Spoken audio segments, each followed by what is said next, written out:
This afternoon, I want to present the first quarter finance and budget update. So we'll be looking at the months of July, August, and September. And the areas we'll cover tonight, we'll look at the state budget first and look at some allotments, current expense budget, capital outlay budget. We'll talk about the benefits for this year, personnel benefits. We'll look at our charter school enrollment like we normally do. I'll give you a snapshot of that, cash balances, and then areas to watch going forward. So if we start with the state budget, I wanted to let you know that the 2021 school year, the initial allotments were based on 15,817 students. So if we compare that to last year, our initial last year for 1920, those allotments were based on 15,952. So there's 135 less students that our allotment categories were based on, which of course does impact the positions, the month of employment, and the dollar allotments. One change for this year. So we talked about this before, but for this year, the school systems in North Carolina will be held harmless to their allotted ADM number regardless of their enrollment. So in years past, we talk about that first or second month ADM and the best of the two. We don't have to worry about that this year. We will not have to revert funds based on an enrollment that comes in under the 15,817 that they've allotted us on. But I do warn you a little bit, for 21-22, we could potentially have a large correction there. I don't know, Dr. Ganey may make a comment about this, but our initial count, I think for the first month was around 15,173. I don't know, I'm not saying that's not accurate, but there could be some questions regarding that number, but that's, as you can see, that would be well off the 15,817 that we were allotted on. Yes, board members, Todd's comment is very accurate. We've been here before. Back in 2009, we had a lot of money that was not recurring money. It first started, I think it was called EduJobs money. Then there was Race to the Top money. And we need to be very careful with our budgets because there will be corrections next year. And here's another piece. I do expect there'll be some corrections. And whereas we've been told we'll be held harmless, there have not been the specific parameters have not been put in writing yet. So I am very worried about where our number is right now, and until I see something different in writing, that worry is going to remain. But Todd, I've done this long enough to know that there are very little freebies in this business, and we just need to be careful with that. Are there certain dates that y'all are looking for? That's why we ended up in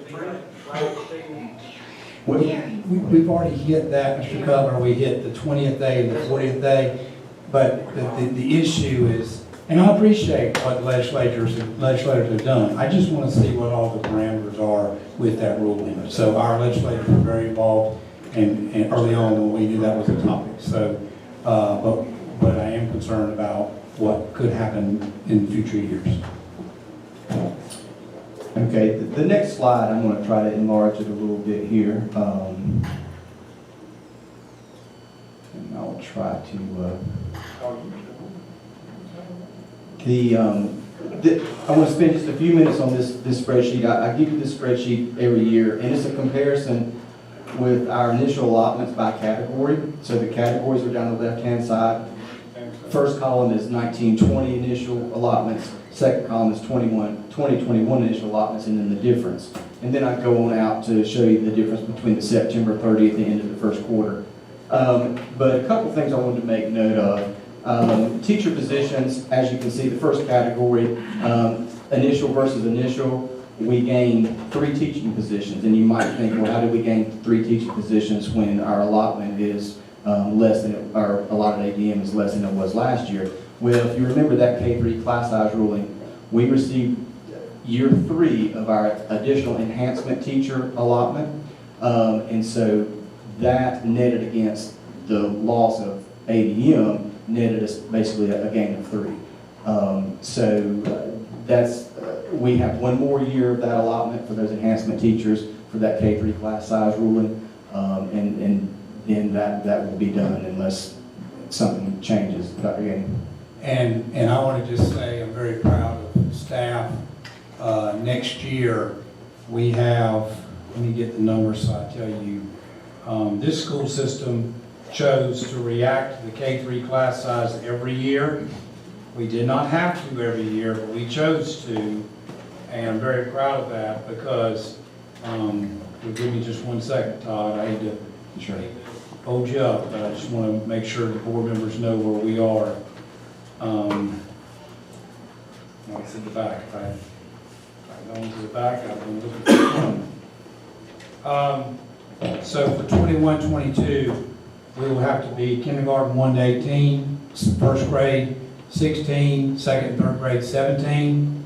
I'm very proud to tell you every year we've kept moving towards the end result, even though the state gave some intervals of an actual 1 year or maybe it was 2. Well, we didn't have to move. We continued to move gradually so it wouldn't be a big shock in the 21-22 year.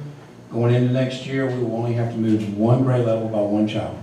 So first grade will be, it's 1 to 17 this year to go to 1 to 16. Kindergarten already where it needs to be. We got them there last year. Second, third grade are where they are this year. So we very proud of that, and that we committed to that when they first came on with this. The first year we had to adjust. We've been moving forward.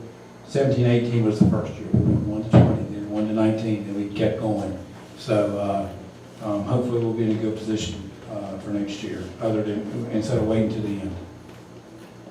So as you look at the rest of the spreadsheet here, like I said, the categories are down the left-hand side. And anywhere you see a positive difference in the initial difference column, a lot of that is due to salary and benefit increases, mainly benefit increases. The salary increases would have only been for those teachers that were bumped up a step on the teacher salary schedules and instructional support schedules. So most of those increases are due to that. What I want to bring your attention to is starting at line PRC 121, where you see CRF summer learning. And then the rest of those, there's 10 total allotments here, 121 through about 135. It skips a few of the numbers, but the CRF is coronavirus relief funds. All right, so these are all new state programs this year. And as you don't see any initial allotments in those categories, if you go over here to the end of the first quarter allotments, you see these numbers that basically total about, I think it's about $2.9 million. But those have specific uses. You can see the description for the most part on the left-hand side of the page. Summer learning, school health, non-digital resources, student computers, school nutrition, staff computers, home and community Wi-Fi, exceptional children, low wealth, cybersecurity. We are going to receive some additional coronavirus relief funds. We just don't have them yet, so there'll actually be more money here. But anyway, I wanted to bring that to your attention, because if you look at our totals down here in this block at the bottom of the spreadsheet, so positions, we gained 5.32 positions over last year's over last year's first quarter. The months of employment, we're down 3 there. But then the dollar allotment, that looks like a big number, $3.9 million increase, but most of that, say $2.9 million is attributed to those coronavirus relief funds. And I'm going to talk about those a little bit more on the next slide. Okay, get this back down a little smaller. Are those federal funds provided to the state? Those, my understanding is those were federal funds yes, that came to the state and then were allotted to us in the form of state money. As opposed to, we also have what we call the CARES Act money, which is truly federal. Federal came to us in federal. And we're also going to be receiving more of the federal CARES money also. There's at least 2 more allotments that should be coming in any time now in federal. So have we spent that 2.9? We have not spent that 2.9, and I'm getting ready to talk about that, Fred. So, like I said, so the next slide there talks about the CRF funds, $2,893,481. The thing about these programs, I've never really understood this part of it, but these 10 programs expire. It has to be spent by December 30th. That's just part of the legislation. Never really understood why we couldn't have that money all year long, but I don't think that that's going to be changed. I think that date's set. So that does create a challenge for us. When you talk about, to address your question, Fred, I know that we will revert money in PRC 121. PRC 121 was the summer learning. The way we had to spend that money, it was divided into, I want to say, 3 sections. One percentage of that money, we had to put our numbers into a template, and it would spit out, this is how much you have to spend in each category. So one category was truly for the summer learning piece. Well, we were pretty much at the mercy of how many kids signed up for that summer learning. So we didn't spend nearly the amount that we had to set aside for that, okay? So we will revert that money. Now, the other 2 pieces that were set aside for things during the school year, during the first semester, we will zero that piece out. But there's probably going to be at least a couple $100,000. I don't know the number exactly in my head, but there's probably going to be at least a couple $100,000 of that summer portion that we will revert, because we basically served the kids that signed up for the summer instruction. And so we really, if they didn't come, we couldn't just spend the money on anything. The rest of the PRCs, the only other one I'm a little concerned about right now is PRC 122, that's school health. It was very limited. There's only 4 contract personnel codes in that: psychologist, social workers, guidance, and nurse. And those are 4 positions that are hard to find right now, especially from a contract standpoint.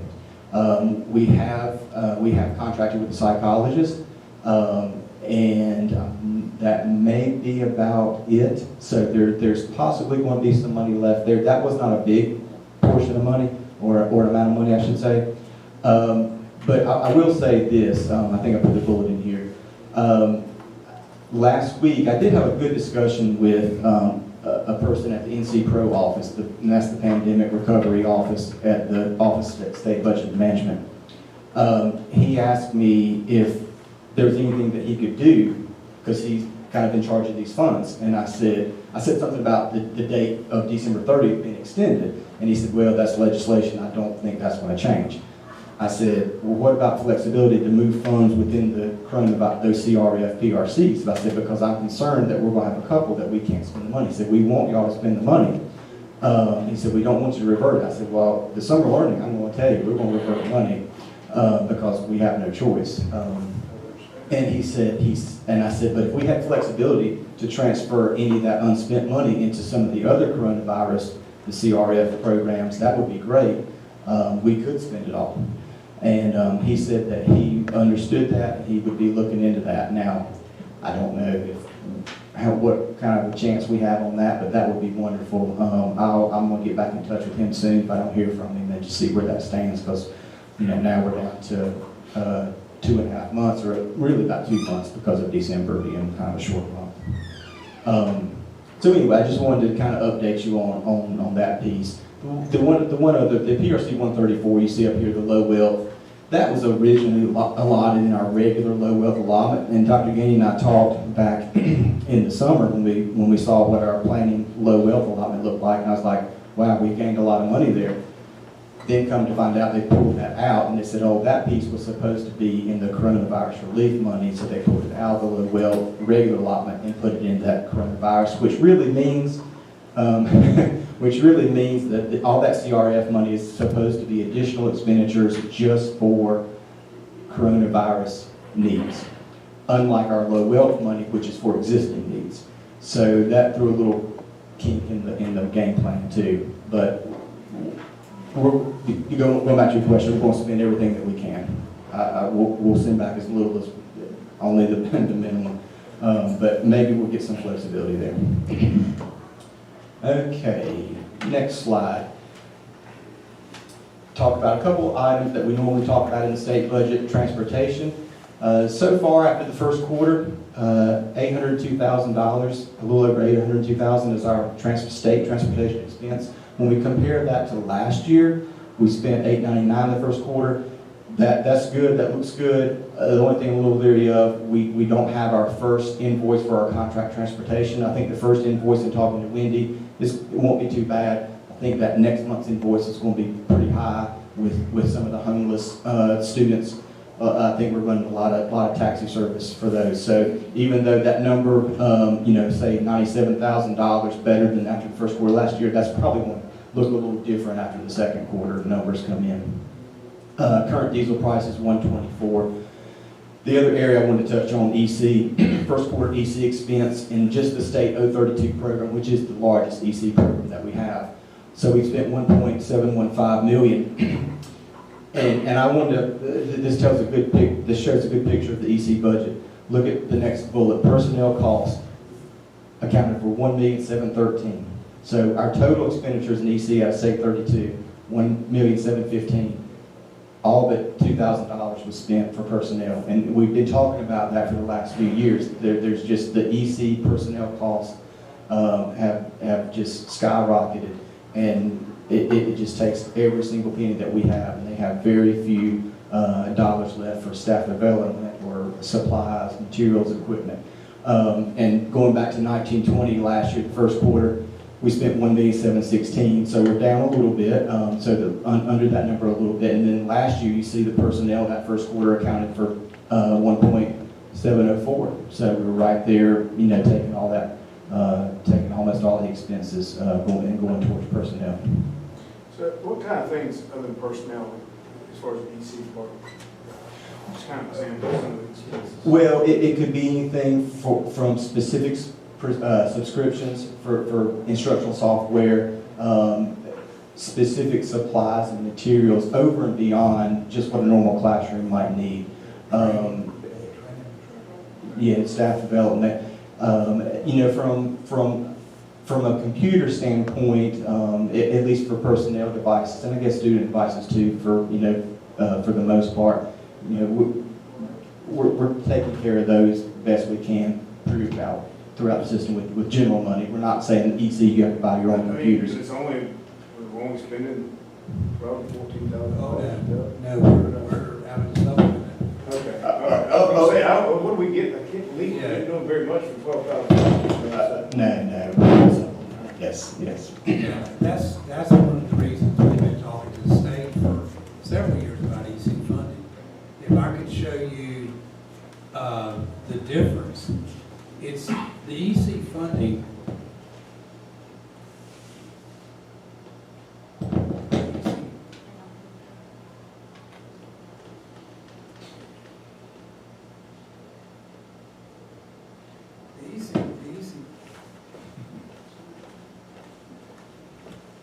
The EC funding has been very deficient, and as personnel costs have increased with health benefits, salary, our non-personnel monies have been used to absorb the benefits. Instead of more money being put in the budget at the state level, and it's putting more and more stress at the local level. So you're right, Mr. Burgess.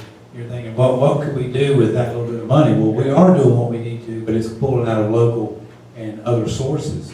So that's why EC, transportation, and technology have not gone away as our biggest budget concerns, beyond what needs to happen for employees. Okay, I want to switch gears to the current expense budget for a second.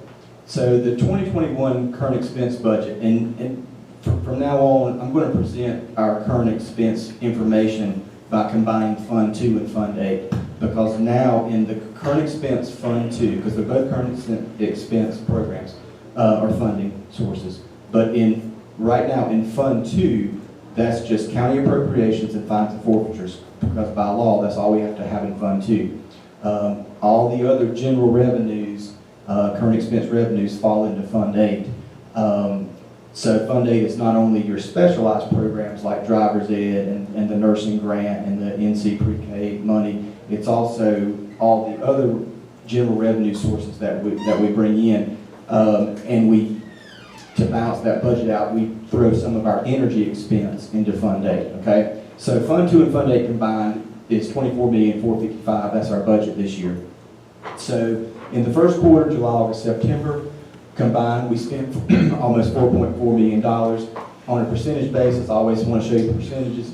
18%, that's 18% of our budget. If we break it down and go inside that number, the energy expense for the first quarter, $755,000. That represented 21.4% of the budget. First quarter revenue, we brought in $5.6 million. That's 23% of our budget. So if you gauge everything on, say, a 25% basis for each quarter, you kind of see where we're lining up. I do say I'm a little concerned, our fines and forfeitures revenue for the first quarter, $177,000. That's only 15.4% of that budgeted revenue. So we're a little behind on that. We saw, I'm going to say at the time, around March or so, we saw those fines and forfeitures dropping off a little bit in terms of that revenue coming in. And that's a pretty low number for the first quarter. So I'm a little concerned right there. So we'll see how the second quarter starts shaping up. Would that be a reflection of not having court open? Pretty much. I would think so. I don't know exactly how all that process works, but I'm sure that plays into it. Capital outlay budget. 2021 budget, $3,112,000. That does include the $850,000 appropriation for our 9-year facilities and upgrade and repair plan. Now, it does not include, of course, as you can tell by the number, it does not include our Trinity Middle School expense. Like I did last year, I'll do budget amendments to move all that, because that expense, even though that's coming from the limited obligation bonds, we still end up booking that revenue and expense, and it ends up being on our books, even though we never really see that money. The first quarter expense, $1,260,000. Now, we always look at this and say, wow, that was 40.5% of the budget. But of course, we knock out some projects in the summer. I think we did some parking lots. We knock out some projects in the summer, so that always raises that expense in that first quarter, and it looks out of balance. First quarter revenue also looks high, but the first quarter revenue of almost $1.4 million is higher because we received our $850 allocation for the whole year. Will Maxie send us that check in the first quarter, so that bumps up that revenue. All right, a couple slides on personnel benefits. Just to give you a little history here, you see each year, this is the matching retirement rate. And went back to 14-15, and you see what's happened. We were at 15.21% back in 14-15. This year's retirement rate is 21.68%. This one threw us for a little loop because we had pretty much estimated this one pretty closely, and then right at the last minute, they came back and approved a much higher rate. So we went from 19.7% last year to 21.68%. That's a 10% increase from last year. And then you see, if you do the math from 14-15, the matching retirement rate has increased 42.5%. Now, theoretically, we get that money in the state budgets, but that's where that continuation cost in our current expense request of the commissioners comes in. That's part of that increase every year. And you see how much just that piece of the continuation budget has increased. And when you start going into not position allotments, but dollar allotment positions, that's where some of that EC issue starts. Eating up funds that we could use other places, non-personnel expenses. Now, I will say on the matching insurance piece, they were kind to us this year. If you look at the difference between 1920 and 2021, it is basically flat. That one, I was quite surprised on that one. That's a 0.3% increase from last year. And honestly, a 17.6% increase from 1450 for healthcare is not too bad. Now, I will say that our benefits and the deductibles have gone up. The benefit is probably not quite as good as it was in some areas. But overall, the matching expense, very happy that it basically did not go up but like $20 per employee. So that helped us balance out our local budget, since our retirement matching was more than we had expected. So the insurance helped us also. That's per employee, right? Yeah, the $6,326, that's per employee per year. So if we have somebody pay with local money, we're paying for that whole $6,000. Yes, that's part of the continuation cost. Yep. Yes, that's why it's so important. And I would tell you, there's another one when we're talking about budget corrections for 21-22. that one already worries me. It was so small of an increase in what's going on in the healthcare world, I would not be shocked to see that one jump up considerably for 21, 22. Yeah, For us, for our continuation costs, if we want to add more to that, you know, when we go back to the budget next spring. yeah. Yeah, of all years, I was surprised that the healthcare stayed basically flat. So just to kind of summarize then, the matching FICA has been 7.65 for as long as I can remember. So if you combine the matching retirement and the matching FICA, so we pay a little over 29 cents for every dollar of salary for a full-time employee. Whether, and like I said, if it's a state fund or a federal fund, it's coming out of those funds. If it's local, it's coming out of local funds. Plus the $6,326 per year for insurance. So that's why when we talk about someone's salary, you know, there's a salary, but then there's a total cost of that position. And, you know, a person's salary might be $40,000, but their total cost might be $60,000. State and federal allotments formulas account for these increases, and the current expense continuation budget accounts for the increases for the local.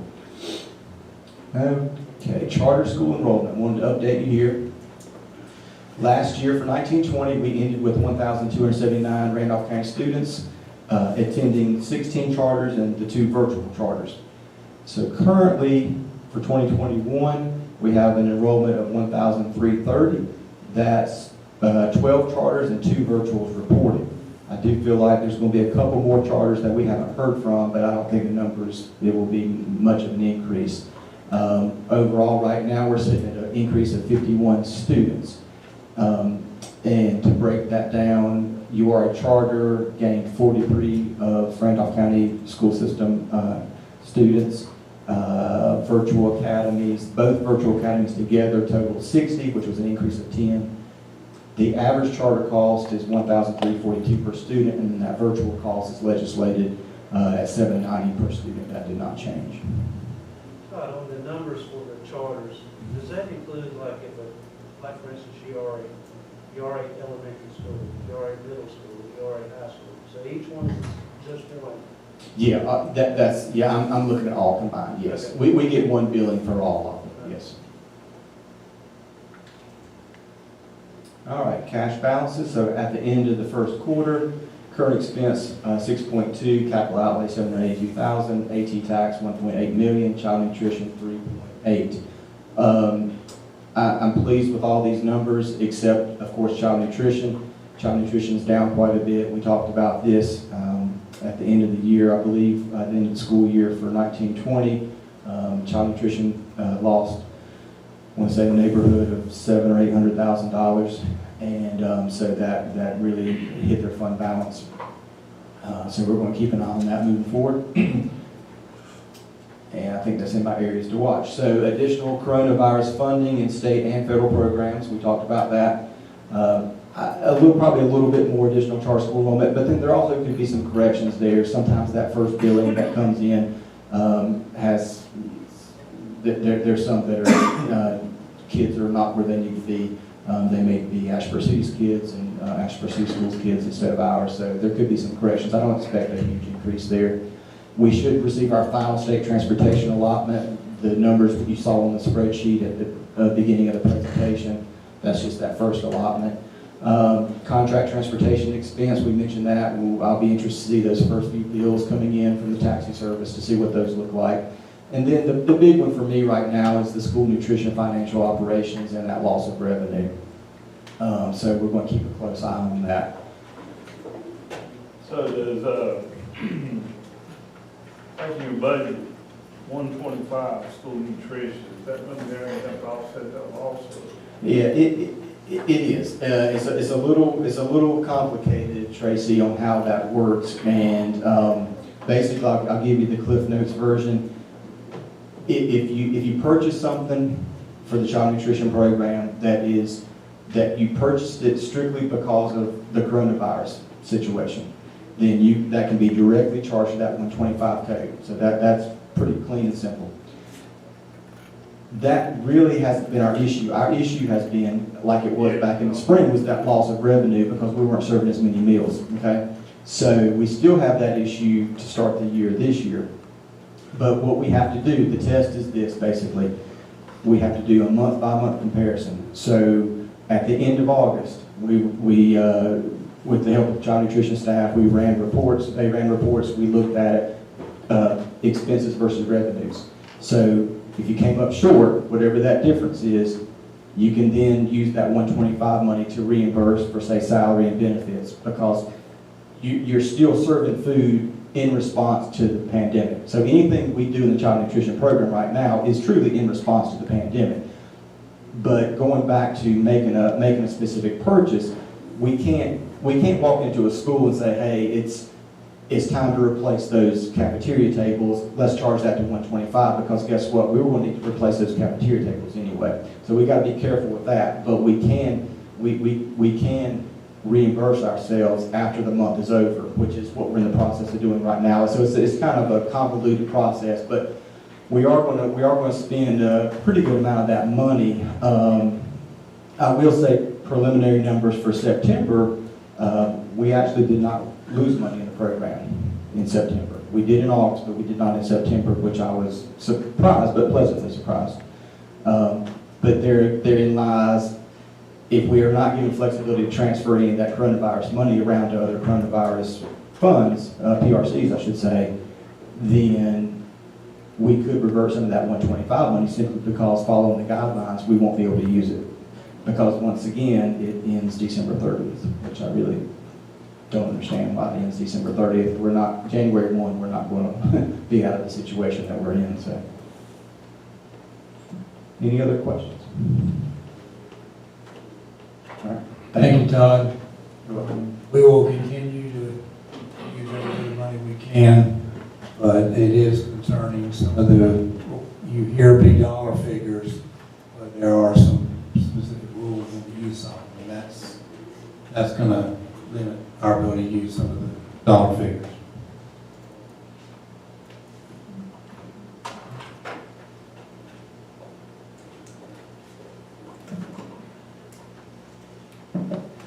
Okay, good evening, board members. Tonight I bring to you the first quarter student assignment report. And just compared to last year, I want to point out a couple things. For the reassignments compared to last year, this year we're at 973 total. Last year was 949, so that's an increase of 24. Releases, last year was 346. This year, as you can see, is 383. And last year's admissions was 297, and that's up 347. So the net difference last year at this time was minus 49. So we've improved by 13 students over last year's same period. Any questions there?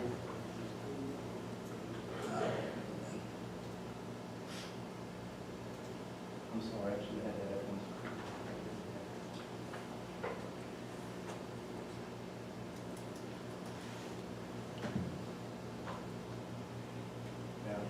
Any questions? You've got it in front of you on your Marty, I want to say something because I know something that's going to come up when I look at the size of the high schools. I know with everybody looking at realignment, just when I look here, our biggest high school now is Randleman High School, about 49 more students than Southwest. Just as we get into athletics and realignment, I remember being on the last realignment committee and seeing the sizes of the schools across the state coming down, as I attribute that to the impact of school choice statewide. So I would love to see the day where all 6 of our high schools, traditional high schools, are in the same conference. I think that would be great for this county, and we'll continue to push for that. But I just wanted to note that piece because 2 of them are in the 800s, and the rest are, in the 600s. Wheatmore is 17 from 600, being in the 600s as well. So a lot of that's going to play out when they do realignment, what happens there. Granted, there are some 3A schools that are a lot bigger than Southwestern Randolph has been in the last couple of years, but I did notice that when the realignment was done last time, and how school sizes were coming down in a lot of the non-big urban areas. Was there any truth the other day, I did get rumors that they were looking at realigning or suggesting realigning based on Wells Fargo Cup and stuff like that? Was that? There is a new formula out that is being looked at, yes. Because that will factor, the thing with that would be, and I knew I heard it, I mean, if you've got, well, you know, it was, Wheatmore's one came up, they got an awesome swimming team, they got an awesome golf team, but those numbers are not always right. And that don't mean you're gonna win basketball, football, things like that, those numbers are not, if you got a great tennis team and the other teams don't have tennis teams, you know, it's kind of misleading when you're winning everything. You say you're winning, but you're not really winning. But I didn't know, where did that come from, us or the state? Or? The formula comes from the Athletic Association. And Yeah. so, and the best thing about the formula that's going to be used is going to be applied to everybody, and it's Yeah. trying to be as fair as possible, looking at something more than just straight up numbers. So, Yeah, I mean, it What's just, the current one? the current formula that we're under now is 20, 30, 30, 20. And what they do is they line up the schools. Some people have this is a case of misinformation. They line up the schools, it's not a certain size gets you to 4A or 2A, it's top 20%, and the next 30%, next 30%, and the last 20. Now, before that went in place, it was 25, 25, 25, which covered. It made some differences. I think one of the things, and I wasn't part of setting that formula, and I'm not saying it quite, I just didn't like the 20, 30, 30, 20 like I did the 25 all the way down. But it did, I think there were some cases of some much larger 1A schools than other 1A schools when it was 25, 25. But that's how it was done. That's how it's been done in the past, like that. So what are they looking at now? There's a lot of factors. There's the Wachovia Cup points. I think we call it the Wachovia Cup points. There's also some different factors on makeup of student body and stuff of that nature. So looking at that, school size obviously being as well. Are they looking at changing the percentage or not?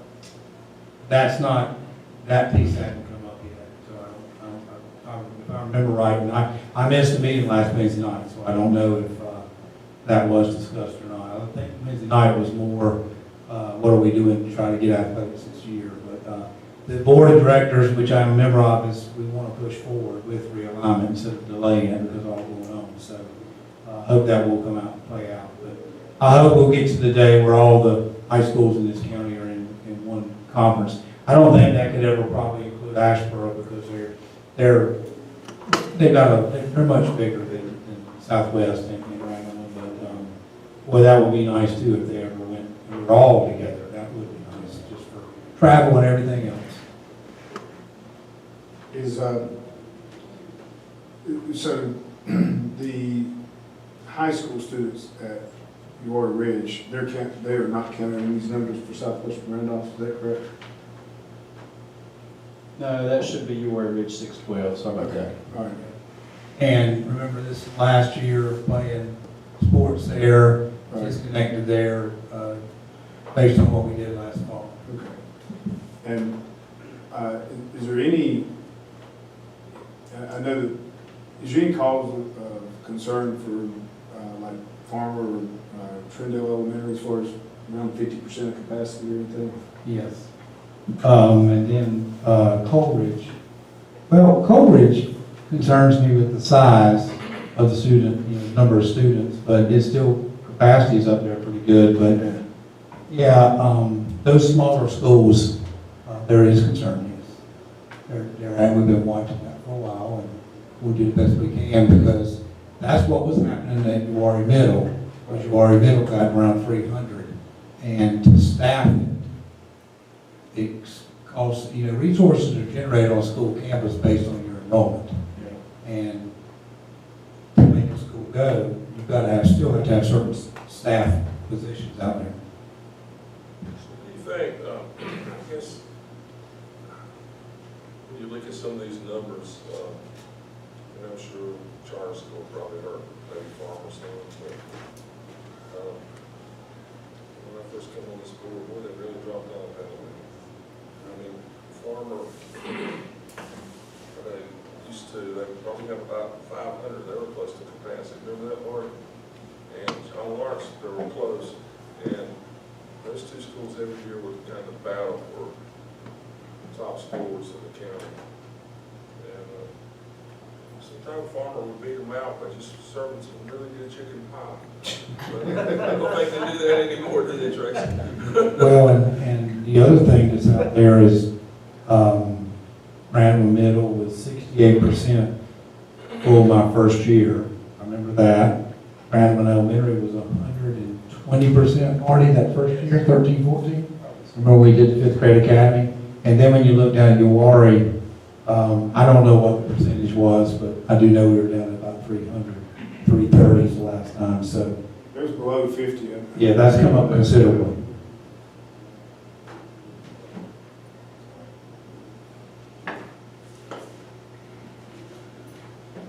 All right, anything else? All right, the next item I want to go through with you, my time's gone, but we'll go through this quick. I've got two boards I want you, just for you to see. I'm not going to talk about those, but that's the color boards that the architect and the interior design lady has come up with as far as colors throughout our building. So you can take a look at that, and if you have any questions, I'll be glad to answer any of those. But this last update that I did was October the 7th. I went out to the school and took several pictures of things that were going on. Just a reminder, the way the campus sits on that property, and then we've got North Drive and South Drive there. So the pictures start on the North Drive, and if you remember, that's where we did our groundbreaking that afternoon. So we were there at the North Drive, just below that second building. It's the building on the left there, below the drive is right where we were doing the groundbreaking that day. So there is the drive. We were facing Surratt Drive that day for the groundbreaking, so that's that view. And then the next view is just the opposite, turning around and looking back towards the construction site. As you come around this curve there, you can see quite a bit of building coming out of the ground and things going on there. There are a lot of trades going on that site right now. I mean, every trade, I would say, is out there right now working in some shape or fashion. This is the back bus entrance to the building. They've got it decked on top, all the steels. They're finishing some of the welding there on that steel. This is to the right of that entrance a little bit. This is back at the mechanical room and kitchen area.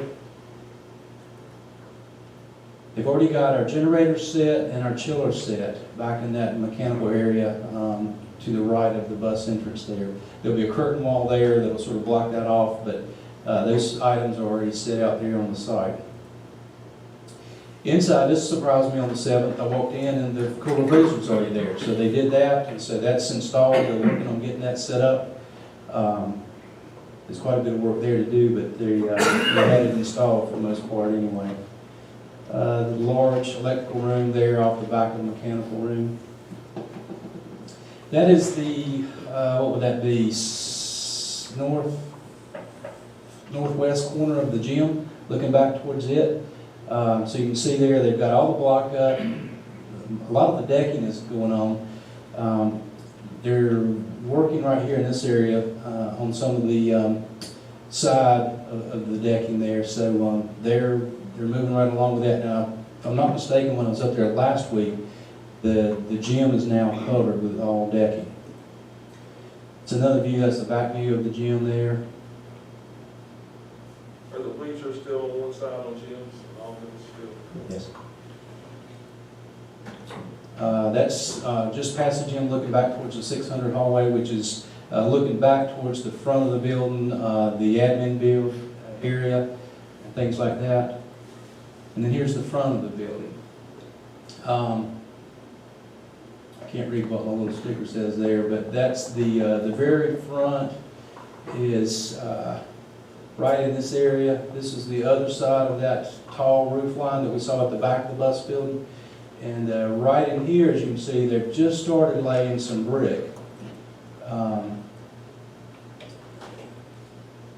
So that was on the 7th. They were just starting that day. And then when I was out there last week, that's how much they've got done. So they have taken off with the brickwork on this project. There's another view from the front, looking back towards the gym. So they've got all that front area on the 100A part of the building completed with the brick. That's looking back towards the two-wing part from the front of the building. Again, this covered walkway area is the very, very front of the building where your main entrance would be.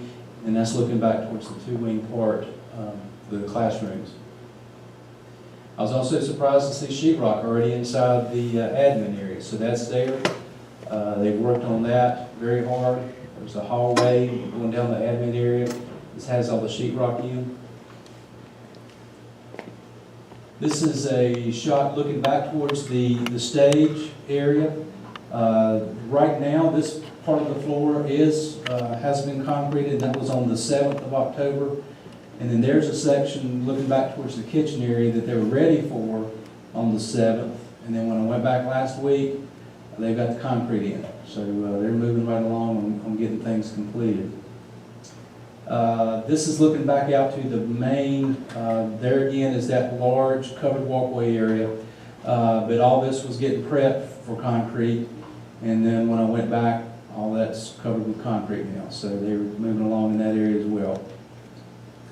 That's between the two classroom wings looking back towards the main area there, the commons area, it would be in this area. And then there's the concrete that they've done since a week later. That's the elevator shaft over on the 300 wing. So work's been going there. That's actually a hallway on the 200 wing, which is the front of the building. That's a two-story part.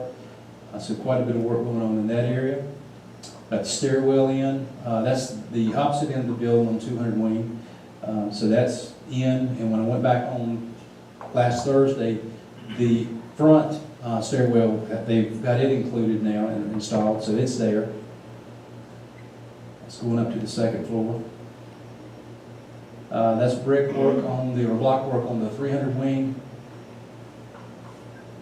That's what it looked like on last Thursday when I was out there, so they've got quite a bit of block work done there too.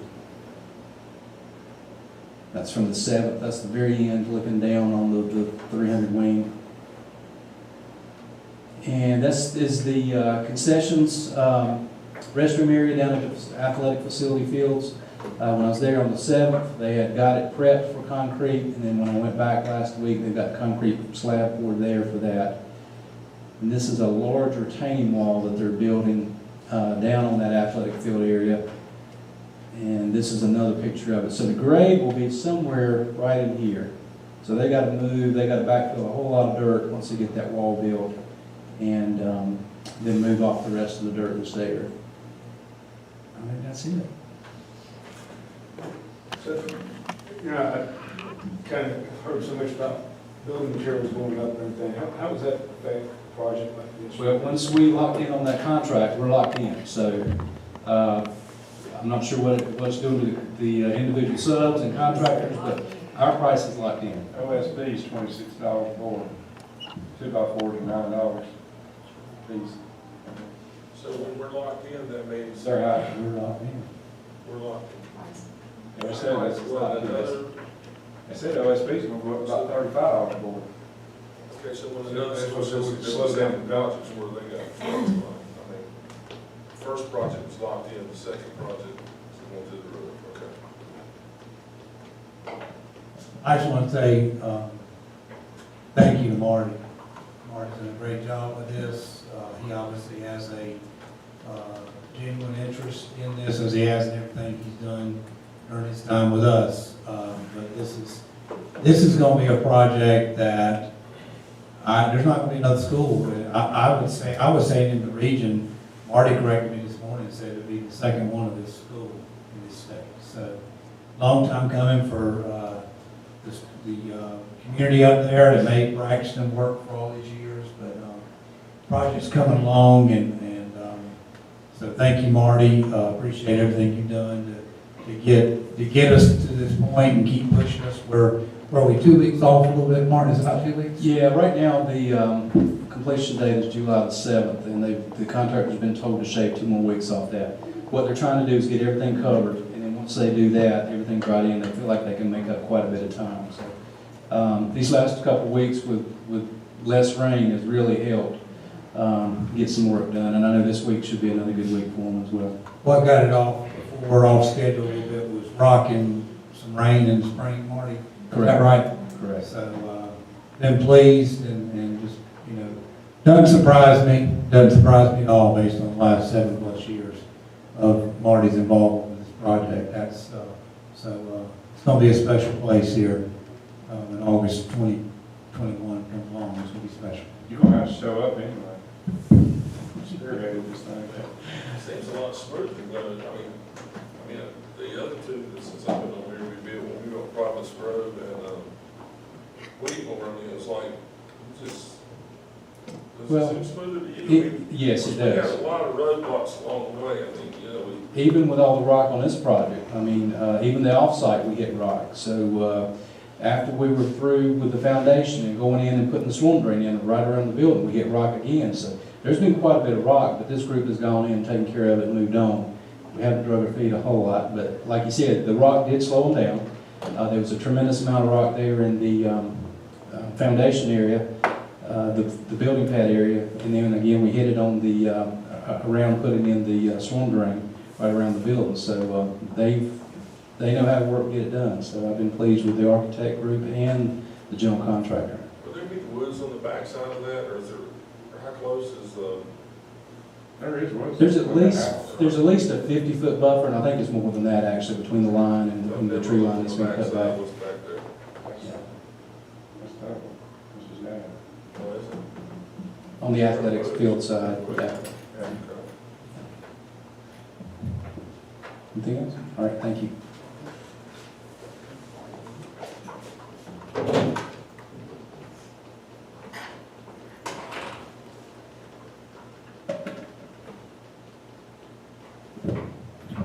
Okay, just want to share a couple updates as a follow-up to Marty's comments about the project. A couple things are going to start having a big role here moving forward. We're getting close to staffing. Before we turn around, we'll be there. It'll be past the winter break and staffing will be an issue. So just want to kind of give you some big picture ideas of staffing and more details to our process will come along as we go. But just talk about staffing in general at Trinity Middle. We're going to first have to determine the enrollment of Trinity Middle and determine the enrollment of Wheatmore Middle School for 21-22. And we'll start working on that. With that is a result of determining the enrollment of Trinity Middle School, Wheatmore Middle School will be then applying our staffing formulas to determine the staff size. One of the things we're also going to do, and I know there's going to be questions because there's already questions. You know, we have to find a spot for our staff, and it's going to be a working, ongoing project between the staff members at Braxton Craven, and it may involve some staff members from Archdale Trinity Middle, which will be Wheatmore, moving as well. So we're going to first, after we do some number work, we're going to ask each staff member on both of those school campuses to fill out an interest survey as far as first and second choice, Trinity Middle School, Wheatmore Middle School. So we're going to go through that. We will, as I'm going to mention in a minute about the principals, we'll have the principals complete a staffing plan, which is what all the principals do each spring, but we'll probably be doing this a lot earlier with these two particular principals. And again, one of our goals, we have to find a place, a landing spot as far as a position for everybody at Braxton Craven. But there's a little bit of a complication here, and anybody who's been a middle school principal understands this. When I was a middle school principal, I had a lot of K-6 certified teachers in my 6th grade. And I used to think, wow, this is elementary school here. This is good stuff. But you had to be careful. You didn't bring too many that didn't have flexibility to go to grade 7 or 8, where you could start complicating and tying up your schedule in the building. Same thing when I was a high school principal. I had, I think at most, and I had just ballpark, I had 27 math teachers on my campus, because I had 2,600 kids. I had 27 English teachers. I had 13 PE teachers. But when I started hiring some of the instructional areas, I had to be real careful I didn't bring in too many people that were 6-9 certified. Yes, I had several dynamite 6-9 certified math teachers. Very fond of them, but there was limits on how many of those individuals I could bring on my campus because they couldn't teach a 10 or 11, 12 grade course. So we will have to work with that. We've already asked Andrea the other day to run the list of certifications of staff on both campuses. And so it will be some give and take looking at certifications. And after we feel good about having everybody a spot, then we'll look at what else is there and then posting those jobs. And they may be filled by people applying for transfers. It may be filled by people outside. But as we do with the displacement process, which we have a history, the last 7 years, we will do everything we can to take care of our people first, and our focus first is going to be the current staff at Archdale Trinity Middle and the staff at Braxton Creighton. And of course, you know, once we hit summer, we will change the name of Archdale Trinity Middle to Wheatmore Middle School. So I want to just kind of give you a little picture there and kind of throw that out there so you know what's going on right now with conversations among the leadership team, conversations specifically between Andre and I as we get ready to move down that direction. Now, a follow-up or a connected part of the staffing plan involves the next item on your agenda, which is the early hiring plan. So I wanted to kind of give you a heads up of where we're going to go. Tomorrow we will post the Trinity Middle School principal position. We will post it for 10 days. Our standard is 10-day posting. It's calendar days. We do late, you know, about midsummer, I guess it is, Andre. There's always a point each summer when the principals are trying to fill positions. We reduce it to 3 to 5 days posting. We do that system-wide, but then we get back to our 10-day posting. It is my intention to bring a principal recommendation to you for Trinity Middle School to the November 16 board meeting. We will open it up. We'll see who applies. We'll run our process. It also is the intention to start the principal, whoever's named there, on January 1, because there'll be a lot of things that need to happen from ordering. It'll be, you know, time to start looking at furniture inside, supplies, custodial equipment, cleaning supplies. There'll be enough to do. And we'll have to find a spot, because obviously the individual won't be able to work out of the new school yet. Maybe a spot here. We may have to find an office spot in a school nearby. We hadn't reached that decision yet. Also, 2 other positions we plan to hire early. On February 1, we will have a bookkeeper and a media specialist on site.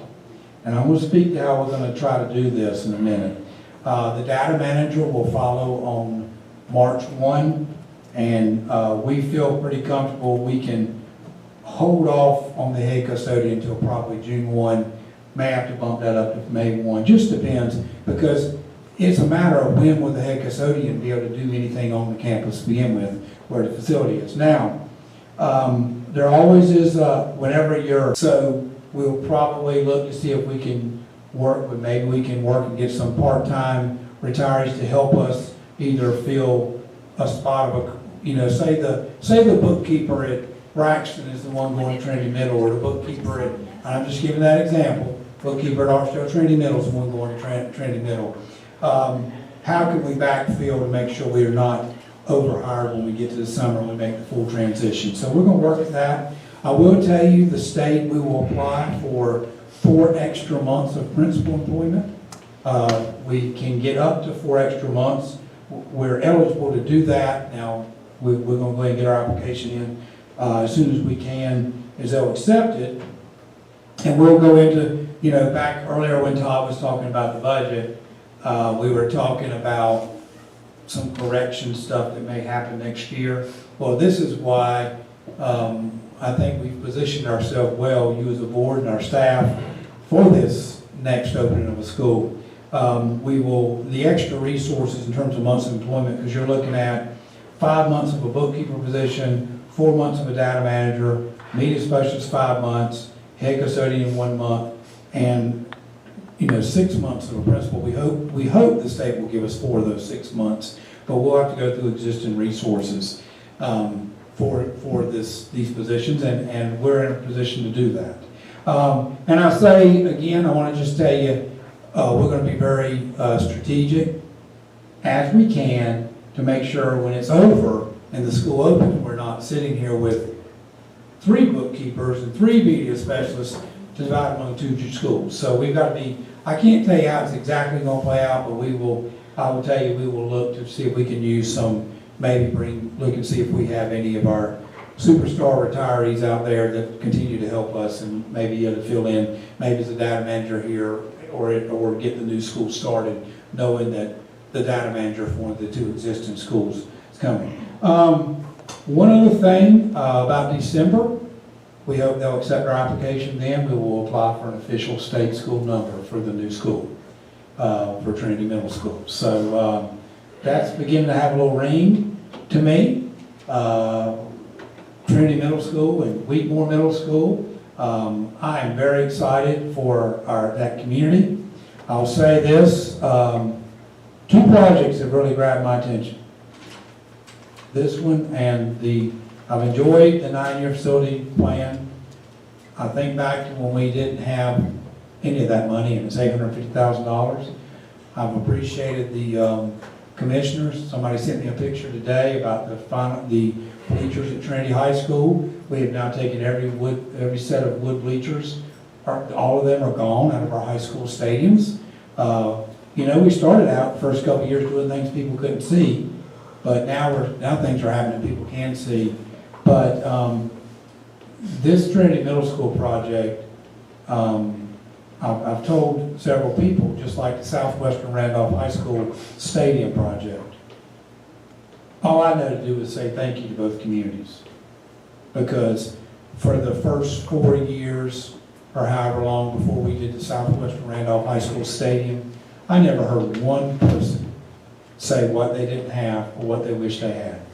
No one ever talked, they just continued on, and then we were able to do that because of the 9-year facility upgrade repair plan. Same story. I've never heard one person in Archdale Trinity's own complain about having that middle school set up. They've, said, hey, it would be nice to have the complete feeder pattern, but never in the form of a complaint. And for that, I hope that as people cover these stories, that they realize that thank you is probably the best response I can give both communities. So. Surely you've heard somebody complain. Now, come on now. I think the last That was a political correct. Let me tell in you. the last 6 or 7 years, I think it's kind of been, we knew we were going to do it. But that's why I ask you more questions off topic a little bit. The 9-year facility plan, we can laugh about that later. But the 9-year facility plan, now, did you come up with that by yourself, or is that, that's a pretty, it's worked great. Go ahead.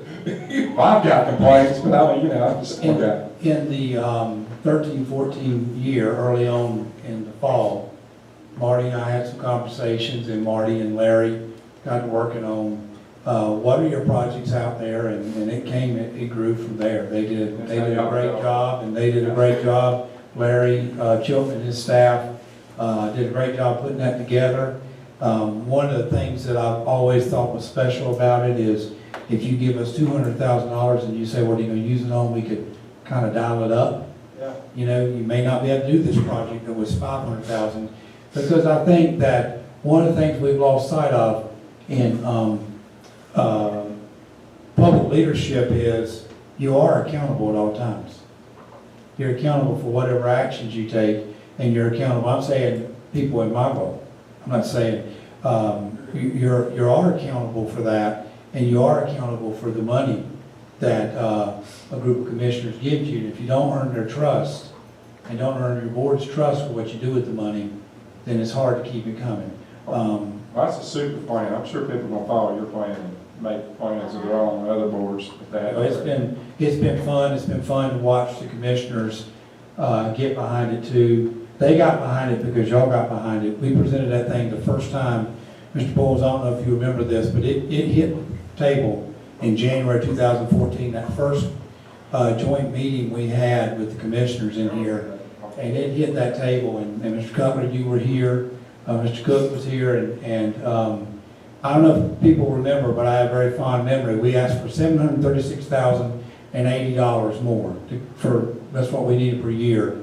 And they gave us $250,000, and the next year they capped it off with another $500,000, and then we've been rolling ever since. So, but yes, Marty's leadership, Larry Chilton, Ray Kaiser was involved in those days because he retired somewhere, I think in the spring of 14, if I remember right. So that's been an exciting thing to have it there as a guidepost. So, I think one of the coolest things was, all right, water, the new market. I think that was on the third year, wasn't we prepared to pay about $1 million, one time $1 million, and I don't know where Marty went, but the water worked out and came from somewhere else and. Came from Randall. We didn't spend hardly anything. I mean, yeah. Well, that is happens. Marty pulled some strings. That happens when you have good people out there who are listening beyond their direct duties. They're paying attention to what's going on in the community, and they saw that, he and Larry saw that coming. So, I got one more question. Were you not here when they filled Trinity High School auditorium to talk about that middle school? You were not our superintendent then? no. Yeah. Wow. You missed a night. Andrew's got up there and talked about intramural. And that was it. Yeah, that was Andrew. Andrew said we're gonna have The intramural only time coach. I did a presentation at Archdale Trinity Middle, but we thought we were headed towards it then, and we were. I do appreciate all the work because without, seriously, the 9-year plan and you being willing to work and push for the 5th grade academy at Randall and the URA 612, we would not be where we are to have that middle school. Everything had to pull together, and I'm just joking about, because I guess it's something to do with living up there. Well, it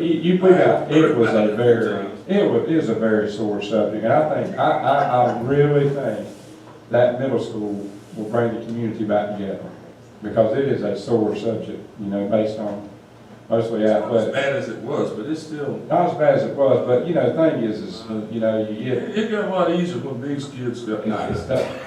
My kid's still there. Except my dog. So the last thing I want to talk about is student assignment and let you know where we are with this new middle school. What we will be doing in the next few months is we'll go into Braxton Craven, and we'll look at all the 6th graders, and we'll identify, are you going to Wheatmore or Trinity High School? Where's your high school? Then we're going to go look at the 7th graders at Archdale Trinity Middle, and where is your high school? Which one is it? And then we're going to go to the 5 elementary schools and look at the 5th grade. What high school are you lined up with? And then we're going to set our feeder pattern. That's one of the things we heard loud and clear is clean up the feeder pattern, straighten it up. So children who are supposed to go to Trinity High School will go to Trinity Middle School next year out of those groups. 6th grade, our current 5th graders, our current 6th graders, and our current 7th graders will be going to Trinity Middle School next year if they're supposed to go to Trinity High. And same token, our current 5th graders, our current 6th graders, our current 7th graders will be going to Wheatmore Middle if Wheatmore High is their high school. So we're looking at some point when we get it cleared up, mailing a letter to the kids to make sure everybody's clear, and their parents, doing some kind of assignment letter. But we're not going to do a grandfathering, because if you think about it, the only students with any connection to Archdale Trinity Middle are current 7th graders. And what we've heard loud and clear from the community is we need a straight feeder pattern. That was one of the reasons we listed. We had 5 reasons for why we needed that middle school in the presentations. And one of the 5 reasons was we need one middle school feeding each high school. And it is difficult. I don't want to get any more into athletics than I would into band programs or chorus programs. But it is difficult when you bring 5 elementary schools back, which, that was another issue. Bring 5 in, they get together, and then they go out 2 different ways. And you have friendships, and kids depend on each other. And we need to build that camaraderie in both schools, headed to the high school. Yes, sir. John Lawrence, what are you gonna do with that? Well, we'll go to each individual child. Every child has a high school assignment regardless of the breakdown of a school. So they'll still go to elementary there at John Lawrence? We're not changing what's going on at elementary. Okay. But we're gonna go, if Stephen Gainey I'm gonna go to Stephen Gainey, he's at John Lawrence. I'm gonna look and see, does his address send him to Trinity High, or his address send him to Wheatmore High? If it's Trinity High, Stephen Gainey's going in 6th grade to Trinity Middle. Absolutely, yeah. If it's Wheatmore, he's going to Wheatmore. I didn't know if we was gonna do it there with elementary, but I knew John Lawrence is split. We don't need to move. And I'm not sure, Mr. Diggs, at this point, I don't do it. I'd have to look back. I'm not sure John Lawrence is the only one. I think there's a couple nodes in some other elements. I may be wrong. Trindale may. I think for some reason Trindale Trindale has a few. may have a Should little be bit. straight feeder, and Hopewell should be straight feeder. but Yeah. I know John Lawrence is big split, and yeah, I don't Yeah. know a realtor, we're gonna be in trouble to do that. So we'll go look at each individual child. That's what, and that's the piece. The end destination of high school is what we're gonna use to determine where individuals go next year. And I think we could get that. We don't need a middle school to open with 200 kids, as we're trying to, the first thing we talked about was staffing. We need both schools to open like they need to, so we don't wind up out of kilter with the staff, because we're gonna need the staff, both of them, enough to have the programs. You can't give a middle school all the elective teachers they need.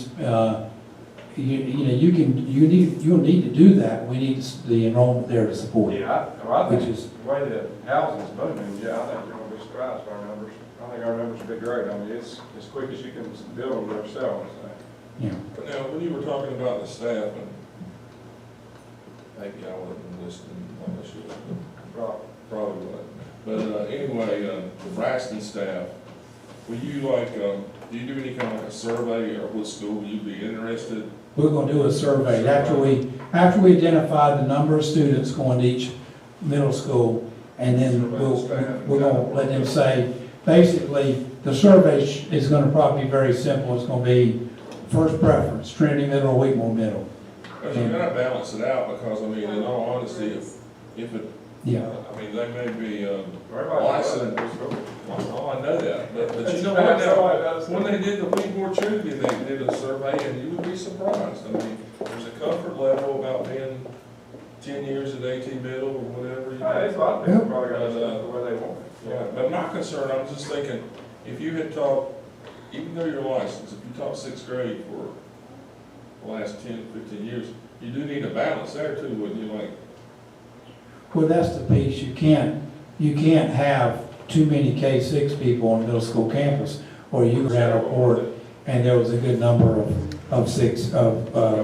middle school certified that can do 6, 7, or 8. So we just got to look at it, and who knows, we may find out there's more K-6. Well, no, when I say that, sometimes I forget Archville Trinity Middle is not 6, 8, but.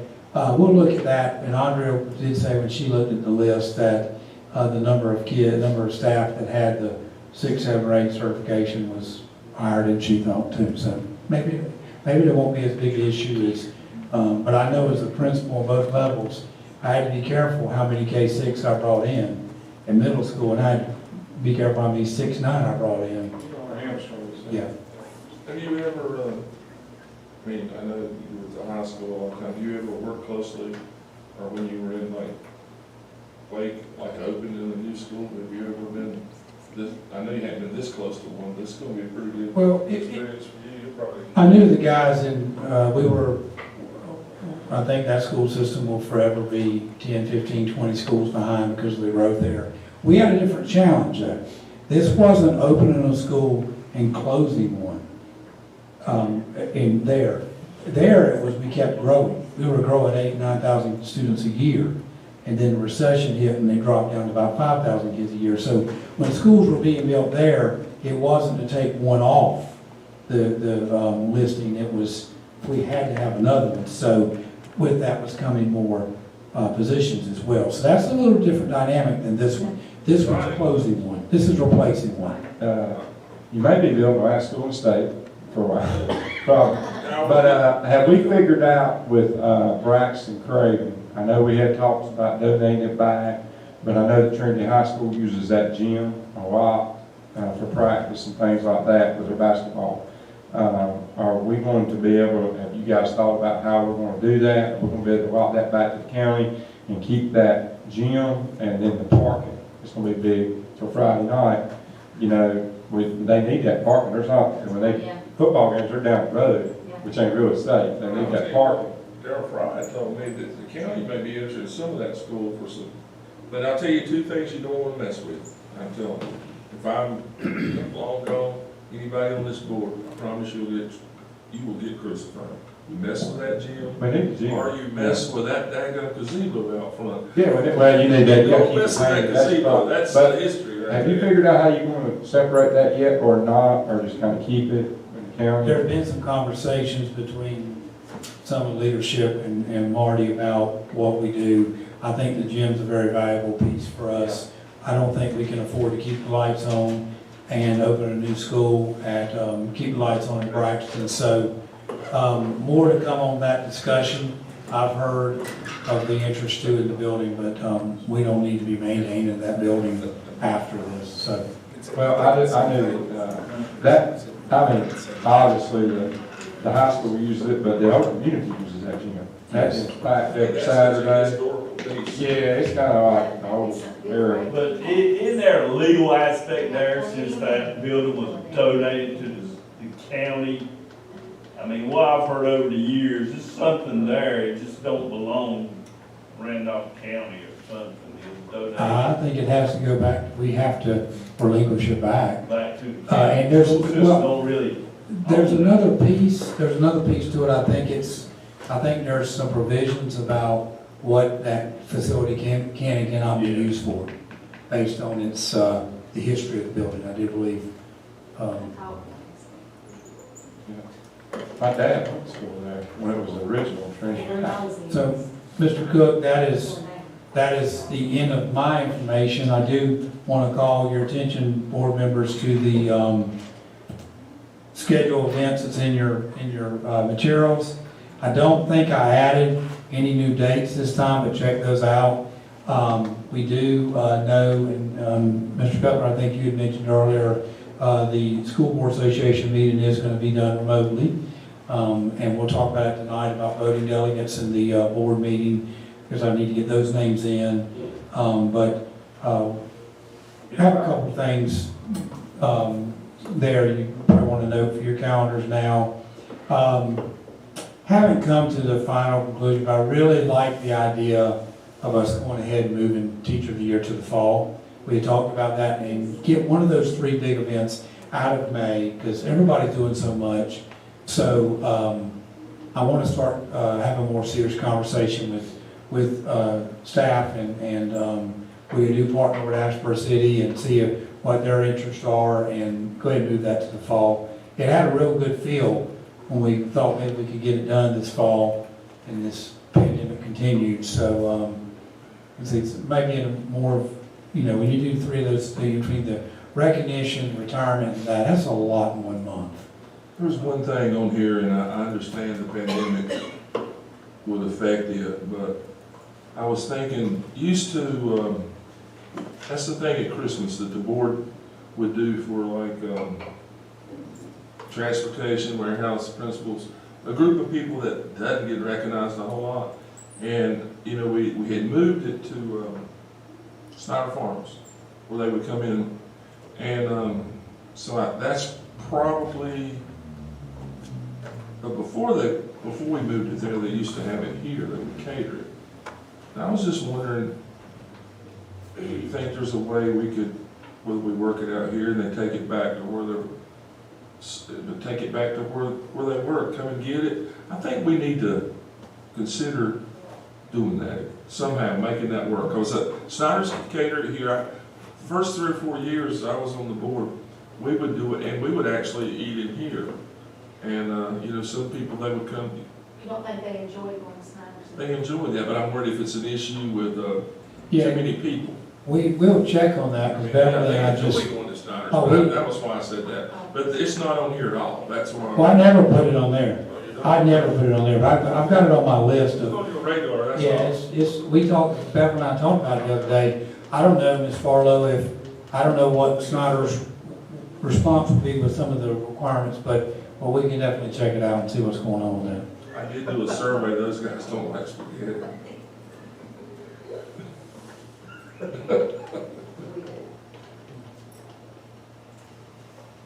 All right, that's all I have. I know you do. You like spaghetti.